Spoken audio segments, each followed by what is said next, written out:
Que dis-tu au Seigneur? Une question.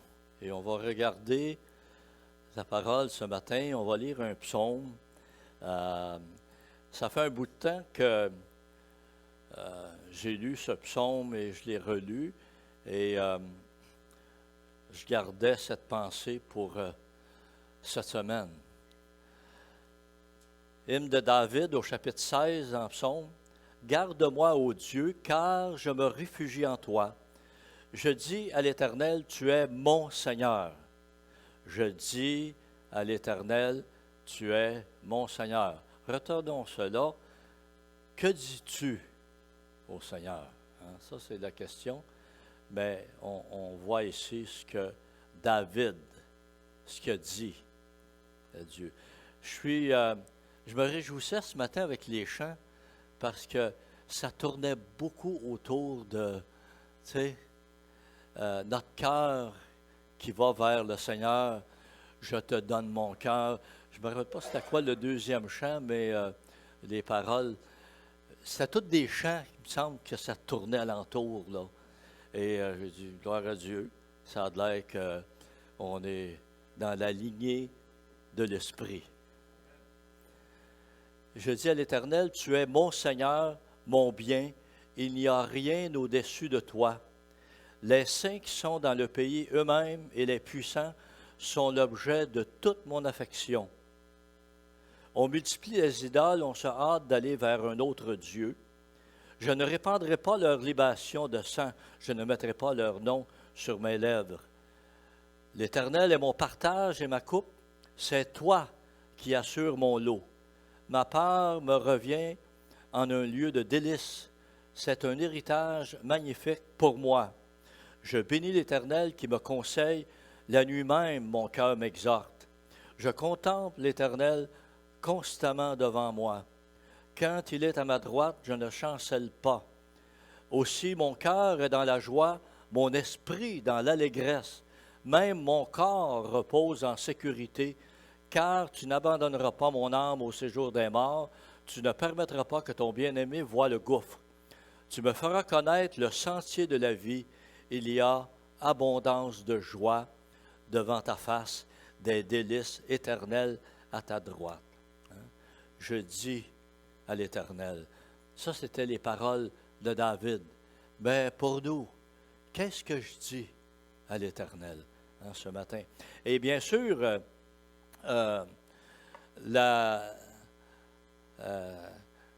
cette phrase de David, ce qu'on regarde dans ce psaume, en fin de compte, c'est un entretien, c'est une prière que David fait à Dieu. Alors, la question sous-jacente, c'est quelle sorte de prière on fait pour nous? Quelle sorte de prière? Vous savez, il y a toutes sortes de prières qu'on peut faire, de la façon qu'on prie, notre attitude dans la prière, comment on s'adresse à Dieu. C'est quoi en général notre prière? Alors, vous savez, il y a une petite liste qui s'est déroulée, mais il y a toutes sortes de façons de prier. Mais des fois, moi, je l'ai entendu beaucoup au cours de ma vie chrétienne, des chrétiens dans leur manière d'approche de Dieu. Certains qui sont comme agressifs, ils ont la foi, puis ils commandent à Dieu. Hein? Ou encore, là, c'est assez, Seigneur, là, faut que tu fasses de quoi? Il me semble que, puis ça, je l'ai entendu à quelques reprises. Il y en a une bonne chrétienne, c'est une bonne amie à moi. Puis, je l'ai entendu à quelques reprises prier comme ça, là. Là, Seigneur, là. Vous savez, puis moi, ma réponse en dedans, c'était, là, Seigneur, puis c'est comme si le Seigneur répondait, et puis quoi? Tu vas faire quoi? J'ai l'impression que le Seigneur, des fois, là, il nous écoute, puis il dit, garde-la donc. Regarde-les donc, là. Des fois, on a l'impression qu'on connaît plus que le Seigneur, hein? C'est comme si on veut y dire quoi faire. Alors, il y a toutes sortes de prières. Et vous savez, des fois, les titres que j'ai mis là, c'est tout correct, là, d'une certaine façon. C'est tout correct. Dépendant, par exemple, tu sais, quand on commande, commandez jamais à Dieu, là. Ça, c'est une des choses. Hein? Commandez jamais à Dieu. On est sous ses ordres, pas lui qui est sous nos ordres, là. Malheureusement, c'est peut-être des fois un peu ça. On essaye, par la foi, de fonctionner et de faire approuver notre plan par Dieu. Hein, comme si il faut que Dieu soit d'accord avec nous. Ça ne marche pas comme ça, là.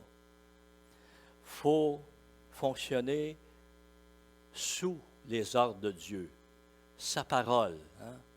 Et donc, mais quand même, il y a des situations où on doit commander, hein, au nom de Jésus. Hein. Quand Jésus était sur la terre et que les disciples, par la suite, ils ont chassé des démons, bien là, ils ne demandaient pas la permission aux démons, là. Ils commandaient dans le nom de Jésus. Hein. Et il y a une place pour ça.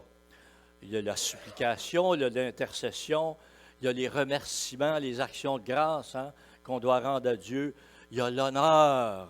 Ce matin, ça tournait beaucoup autour de l'honneur puis l'adoration, j'ai trouvé. Et ça devrait être la première sorte de prière, la prière la plus importante dans notre vie. Honorer Dieu puis l'adorer en esprit et en vérité. Ce que le Père cherche, ce sont des adorateurs en esprit et en vérité. C'est le genre de prière par-dessus tout. Mais je pense que la pensée aussi qui se dégage de ce texte-là de David, quand il dit « Je dis à l'Éternel », c'est prier. Comment est-ce qu'on doit prier? Et je pense que c'est un peu ce qu'on retrouve dans cette approche de David quand il s'adresse à Dieu. C'est un peu ce qu'on retrouve dans Matthieu, le chapitre 6, le Notre Père. Notre Père, qui es aux cieux, hein, que ton nom soit sanctifié, que ton nom soit sanctifié. Ça commence comme ça.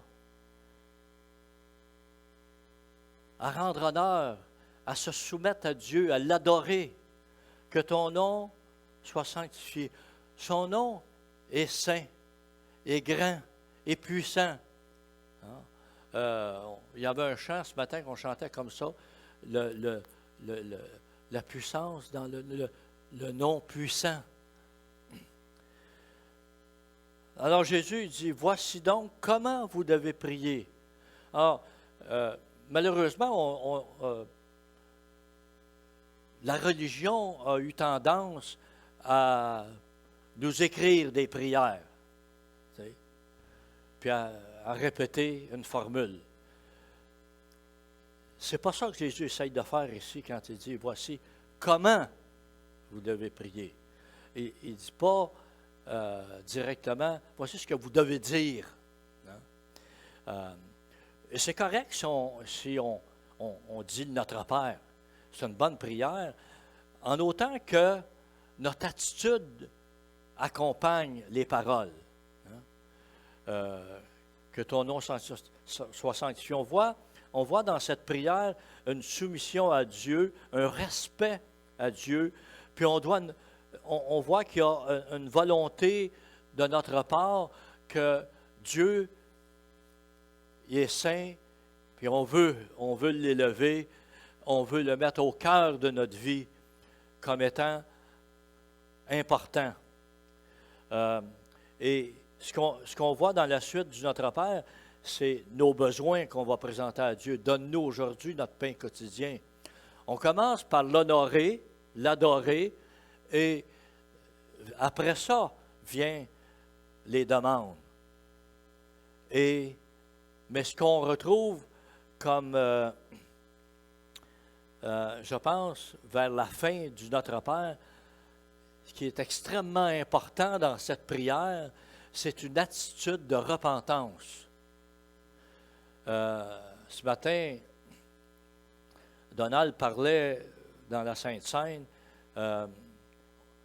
Quand on veut prendre la Sainte Seine, on prend la Sainte Seine si on a accepté Jésus comme Sauveur et Seigneur dans notre vie, qu'on a reconnu notre position de pécheur, qu'on a besoin de lui et qu'on l'a accepté dans notre vie, qu'on a accepté le sacrifice de la croix. Le Notre Père nous enseigne cette attitude. Pardonne-nous nos offenses. Et comme nous aussi, nous pardonnons. Alors, notre vie doit être remplie de cette attitude de dépendance de Dieu, de recevoir sa grâce, sa miséricorde, mais aussi de répandre le pardon. Si quelqu'un nous a offensés, on pardonne. On pardonne comme nous avons été pardonnés. Et on compte sur lui pour résister à la tentation. Ne nous laisse pas entrer dans la tentation, mais délivre-nous du malin ou du mal. Il y a différentes paroles, dépendant des traductions. Que ton nom soit sanctifié, que ton règne vienne, que ton règne vienne. C'est lui le roi. Hein? Qu'il vienne, premièrement, dans ma vie. Qu'il soit en charge dans ma vie. Alors, que dites-vous au Seigneur? Alors, le psalmiste lui dit, tu es mon Seigneur. Je dis à l'Éternel, tu es mon Seigneur. Et c'est peut-être la question ce matin qu'on doit se poser. Est-ce qu'il est vraiment mon Seigneur? Est-ce qu'il trône sur le cœur de ma vie? Hein? Le trône dans notre cœur, est-ce que c'est Jésus? Tu es mon Seigneur. Et versets 4 et 5 dans le psaume 3 qu'on a lu, puis quand tu dis, mais toi, Éternel, et moi, ça c'est, quand j'ai lu et relu ce psaume, c'est au verset 3. Je vais retourner en arrière.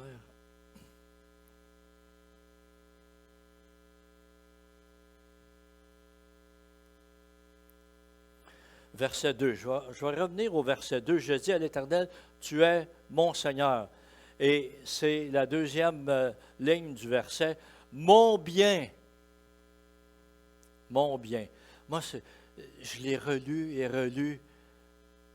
Et puis, plus je le relisais, plus cette déclaration de David devenait importante dans mon cœur. Tu es mon Seigneur, mon bien. Tu es mon bien. Alors, notre richesse, ce n'est pas les biens d'ici-bas. Ce n'est pas le compte de banque. Ce n'est pas la maison. Ça, c'est toutes les bonnes choses, là. C'est bien correct. J'ai un auto, j'ai un petit montant en banque, pas 1 million, là. On lit tellement d'affaires aujourd'hui, là. Monsieur un tel, puis c'est un milliardaire, puis là, il vient d'acheter telle propriété, puis je lisais ce journal dernièrement des maisons qui se sont vendues à Montréal pour dans les 20 millions, là, des propriétés, là. Wow! Tu sais? Mais mon bien, c'est Jésus. C'est ça mon bien. Ça vaut plus que ce qu'ils possèdent, ces personnes-là. Vous savez, ils sont pas satisfaits de leur bien. La preuve, c'est qu'ils ont acheté, cette propriété-là, je la veux. Ils ont payé ça 15 millions, 20 millions, et au bout d'un bout de temps, ouf, je ne l'aime plus. Tiens, on va s'en débarrasser, on va en acheter un autre. Hein? On n'est pas satisfait. Ça me fait penser, moi, quand j'étais garçon, là, plus jeune, moi, là, mon rêve, c'était d'avoir mon automobile. J'ai l'impression qu'il y en a plusieurs qui ont... C'était un peu ça, hein, Jean? Hein? Puis, à un moment donné, moi, chez nous, mon père, il n'a jamais eu d'auto. Fait que je n'ai pas pu avoir d'auto avant 21 ans. Il ne pouvait pas signer pour nous autres, puis en tout cas, il n'était pas question. Fait qu'à 21 ans, j'ai eu mon auto. Passé mon permis, puis dans le temps, c'était pas dur de passer le permis. Hein. Puis là, j'ai eu ma première auto. C'était un vieux bazou, là. Un Ford Meteor 56 Station Wagon qui avait appartenu à mon frère plus vieux, puis là, lui, il s'était acheté d'autres choses, puis en tout cas. Mais j'avais mon auto.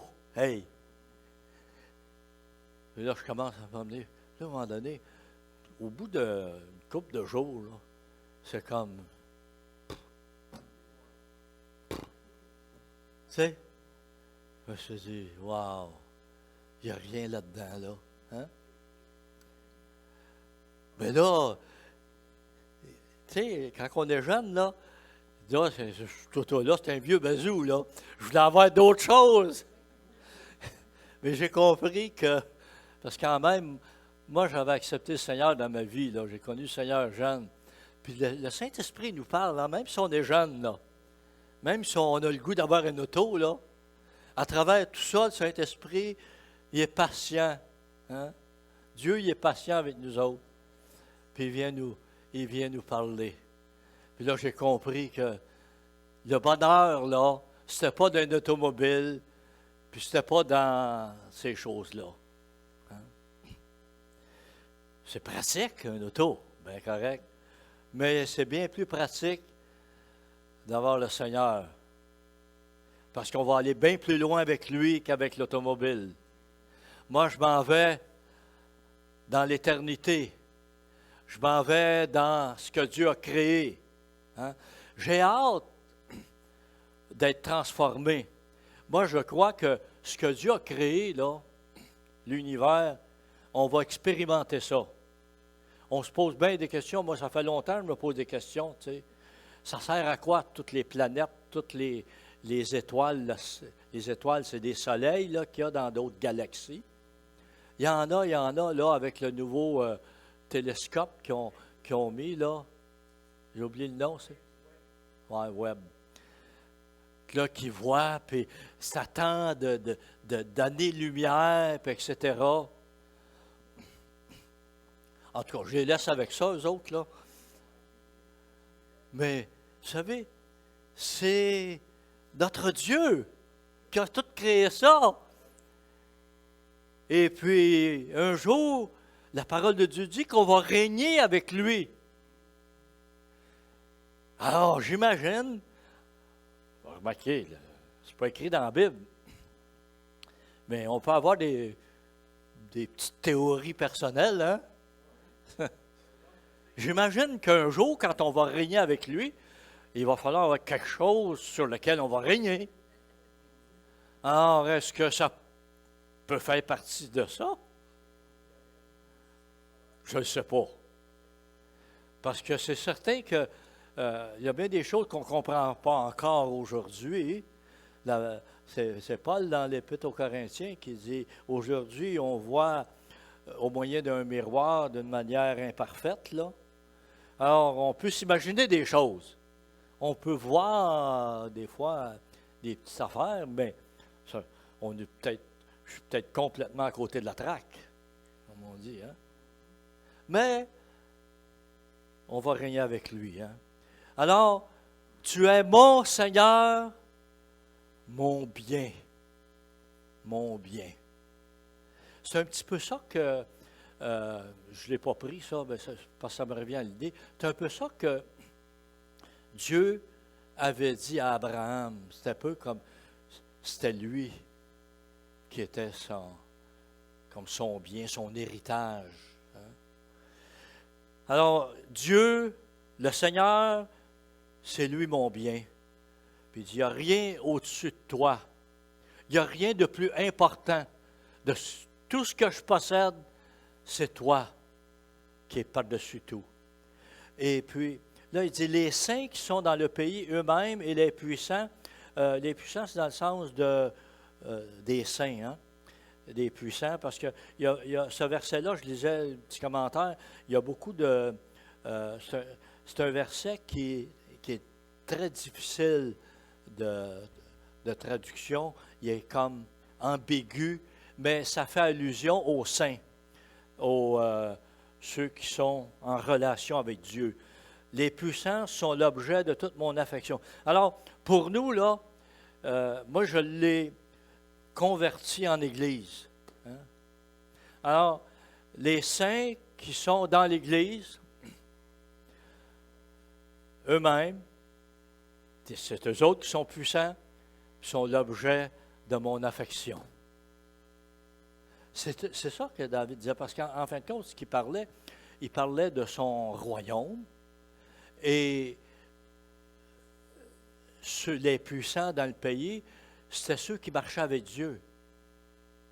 C'est ça le cœur de David. Alors, mon cœur est attaché à eux autres. Et ça devrait être comme ça pour nous.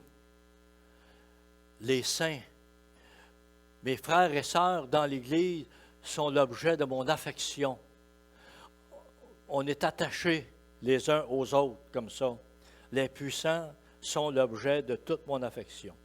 Et là, évidemment, il commence à parler de ceux qui ont des idoles, etc. Il dit ça, je ne veux rien savoir de ça. Alors, voilà. Pour nous, c'est la même chose. Je reviens où on était tout à l'heure. Je dis à l'Éternel, tu es mon Seigneur. Notre attitude dans la prière. Alors, Philippiens, il dit, ne vous inquiétez de rien, mais en toute chose, par la prière et la supplication, avec des actions de grâce, faites connaître à Dieu vos demandes. C'est un verset qui est quand même intéressant parce qu'on voit la prière, la supplication, les actions de grâce, dire à Dieu, faire connaître à Dieu. Non que Dieu ne connaît pas toutes choses, mais il veut qu'on fasse appel à son nom puissant. C'est ça qui s'attend, à ce qu'on crie à lui. Et Éphésiens, le chapitre 6, verset 18, ça c'est un de mes versets que j'aime beaucoup aussi. Priez en tout temps par l'Esprit, hein, avec toutes sortes de prières et de supplications. Veillez-y avec une entière persévérance. Priez pour tous les saints. Hein. Alors cette semaine, on a 3 soirées de prière, mais je vous encourage à prier plus que ça. Qu'on prie à la maison. On a besoin de prier pour que des âmes soient sauvées. On a besoin de prier les uns pour les autres afin de garder la foi, de continuer sur le chemin de la vie qu'on a entrepris déjà. Alors, une autre question. Seigneur, qu'est-ce qu'il est pour nous? Hein? Et ça, je l'ai déjà parlé. Le Seigneur, c'est mon bien. Il n'y a rien au-dessus de ça. Ce qui compte. Il y a dans Psaume, ici, qu'on a lu au verset 3, hein, qui dit « Je suis plein d'affection pour ceux qui sont dans le pays, là, les saints. » Ça, c'est une autre traduction. C'est vrai que j'avais noté ici, il dit « Je suis plein d'affection pour tous ceux qui sont saints dans le pays. » Ce sont eux qui sont vraiment grands. Ça, c'est la Bible du Sommeur. C'est intéressant la traduction hein, de ça. Ça. Tout à l'heure, je disais, c'est un verset qui a été traduit de différentes façons. Et la Bible du Sommeur, ça dit, je suis plein d'affection pour tous ceux qui sont... Je ne sais pas si je l'ai... non, je ne l'ai pas... je ne l'ai pas écrit, là. Je suis plein d'affection pour tous ceux qui sont saints dans le pays. Ce sont eux qui sont vraiment grands. L'Éternel. Psaume 37,4, il dit, fais de l'Éternel tes délices. Fais de l'Éternel tes délices. Et il te donnera ce que ton cœur désire. C'est un verset, moi, que depuis des années, que je l'ai lu, puis je l'ai relu. Et c'est comme le Seigneur m'a dit, regarde là, occupe-toi de la première partie du verset. Moi, je vais m'arranger avec le reste. Trop souvent, on a tendance à avoir les regards sur, tu sais, qui nous donne ce que je désire. Mais le commandement, c'est « fais de l'Éternel tes délices ». Ça, c'est notre part. Puis Dieu, il va s'arranger avec le reste. Il te donnera ce que ton cœur désire. Ce que ton cœur désire. Parce que le vrai désir de notre cœur doit provenir de ce que Dieu met dans notre cœur. Okay? Pas les désirs dans notre tête, ce qu'il met dans notre cœur. Très différent, ça. On a toutes sortes de pensées, mais ce que Dieu met dans mon cœur, il dit, je serre ta parole dans mon cœur afin de ne pas pécher contre toi.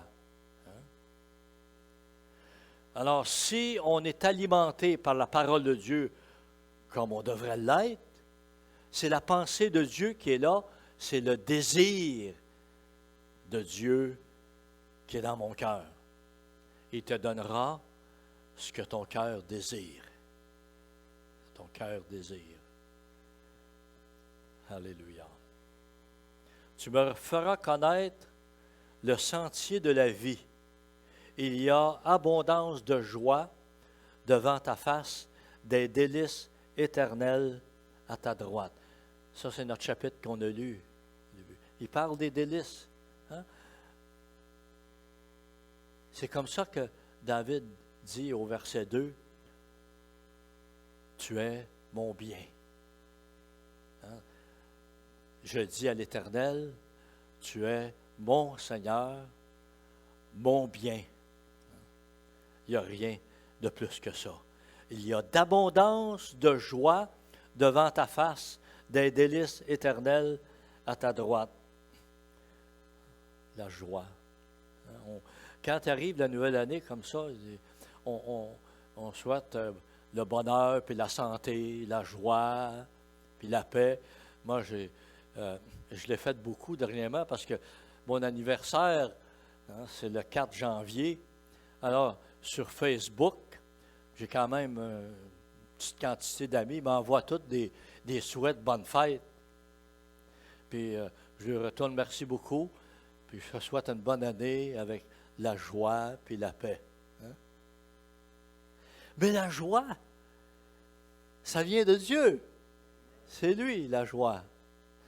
Et j'ai écrit dans certains messages comme ça, que le Seigneur soit la source de ta joie. C'est ça qu'on doit chercher. La source de la joie, ça doit être le Seigneur. Des délices éternelles à ta droite.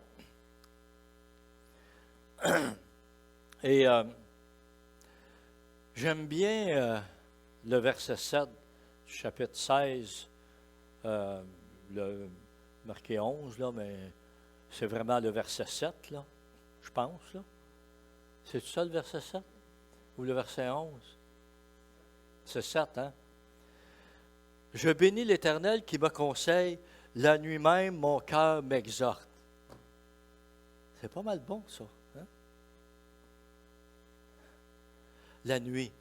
Est-ce qu'on dort la nuit? En vieillissant, là, je ne sais pas si vous êtes comme moi, là, des fois, on se réveille souvent dans la nuit. Moi, ça m'arrive souvent. Des fois, j'ai un petit peu, on appelle le mal au sciatique, là. Je ne sais pas si c'est ça, là, mais Puis je suis pas bien dans le lit, puis je vais m'étendre dans mon lazy boy dans le salon. Je m'endors, là. Mais je dors quand même. Hein? Je me couche. Le psalmiste dit il disait dans le chapitre 3, le verset 6, « Je me couche et je m'endors, je me réveille car l'Éternel me soutient. » Et je suis allé voir ce verset-là, je pensais à ça, je me couche et je m'endors. Je me suis dit, des fois en vieillissant, c'est moins vrai. C'est moins la réalité. Peut-être parce qu'on a besoin de moins de sommeil, là. Hein? Pas parce que je suis inquiète. Moi, je ne suis pas le genre à m'inquiéter de grand-chose, là. Moi, j'ai eu des affaires dans ma vie qui m'ont tracassé, mais pas vraiment être inquiète. Qui m'ont troublé, mais pas vraiment l'inquiétude. Mais en général, je m'endors. Je me couche, puis je m'endors. C'est pas trop long. Mais je me réveille, par exemple. Mais ce qui est bon dans ce verset-là, il dit « Car l'Éternel me soutient ». C'est là qu'il faut compter. Même si on se réveille la nuit. Moi, je ne me suis jamais tracassé avec ça. J'ai eu beaucoup d'expériences de mes nuits de sommeil à rêver. Puis, à un moment donné, je me souviens, il y a longtemps, je m'étais réveillé et là, j'avais comme une attaque démoniaque, comme s'il y avait des esprits malins dans la chambre. Et évidemment, comme chrétien, on n'a pas à avoir peur de ça, mais il faut chasser les démons. Il faut chasser les démons au nom du Seigneur. Et je me souviens, cette nuit-là, j'avais prié et j'avais commandé, là. C'était ça, quand je disais des fois, il y a une place pour commander dans la prière, eh bien ça, c'était ça. Et bien ça m'est arrivé une fois dans ma vie, comme ça. Puis, c'était une expérience unique de devoir chasser des démons dans ma chambre à coucher la nuit. Ça m'a réveillé, comme ça. Ça peut arriver à n'importe qui, comme ça, parce que c'est vrai que Satan, il existe, puis que les démons, ils existent, puis qu'ils peuvent nous attaquer. Il y a différentes façons. Mais je me couche et je m'endors. Et le verset qu'on a lu au verset 7, il dit même la nuit, je suis conseillé. Et ça nous fait penser à ce texte dans Joël chapitre 3. C'est ça qui nous arrive parfois. Je répandrai mon esprit sur toute chair. Vos fils et vos filles prophétiseront. Vos anciens auront des songes. Et vos jeunes gens des visions. Même sur les serviteurs et sur les servantes, en ces jours-là, je répandrai mon esprit. Le Seigneur nous parle par des rêves, par des songes, même la nuit. Moi, j'ai ça dans ma vie chrétienne, j'ai eu beaucoup de rêves comme ça que le Seigneur me parlait et même chanter dans mes rêves. C'est arrivé souvent. Puis c'est, quand je me réveillais le matin, je disais, c'est phénoménal. Des paroles de chant que je ne me rappelais pas, puis qui sont revenues dans mon rêve, puis je chantais les paroles. C'est l'Esprit qui ramène ça, hein? Qui nous ramène ça. Mais il faut s'arrêter dans ce temps-là, ce que le Seigneur veut nous dire. Le Seigneur nous parle par des rêves. Remarquez bien qu'il ne faut pas prendre tous les rêves comme Dieu qui nous parle. Parce que des fois, c'est des rêves de trop manger, des rêves de pizza, puis des... Tu sais, c'est ça. Alléluia. Mais, après cela, je répandrai mon esprit sur toute chair. Vos fils et vos filles prophétiseront. Wow, l'heure passe rapidement. Je n'avais pas réalisé que j'avais parlé aussi longtemps que ça. Amen. on s'arrête là avec ce texte dans Joël chapitre 3. Cette semaine, on veut passer du temps à prier, à intercéder pour les besoins, intercéder pour nos frères et nos sœurs. Prions.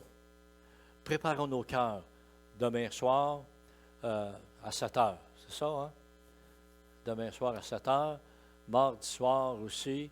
Mercredi aussi.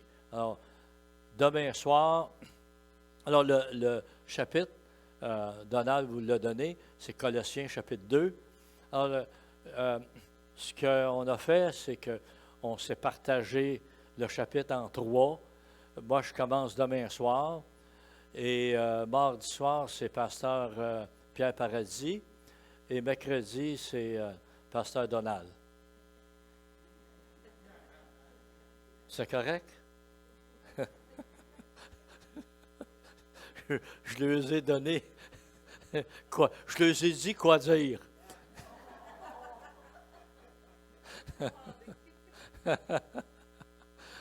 Donc, j'ai suggéré le chapitre 2 de Colossiens. Il y a un thème principal, mais je dis, bon, dans ça, vous pouvez garder un petit peu cette pensée, mais développer selon ce que vous avez à cœur. C'est comme ça que ça fonctionne avec le Seigneur. Le commandement vient de Dieu surtout. On peut suggérer, mais comment l'homme propose et Dieu dispose. Amen. Seigneur, on te remercie. On te remercie ce matin pour ta parole que tu mets dans nos cœurs par ton esprit, Seigneur. Continue à nous faire grandir dans tes voies, dans la compréhension de ta parole. Et Seigneur, accorde-nous la grâce de vivre selon ta parole, selon ta volonté. Et Seigneur, en terminant, on te remercie encore une fois pour tout ce que tu as fait pour nous.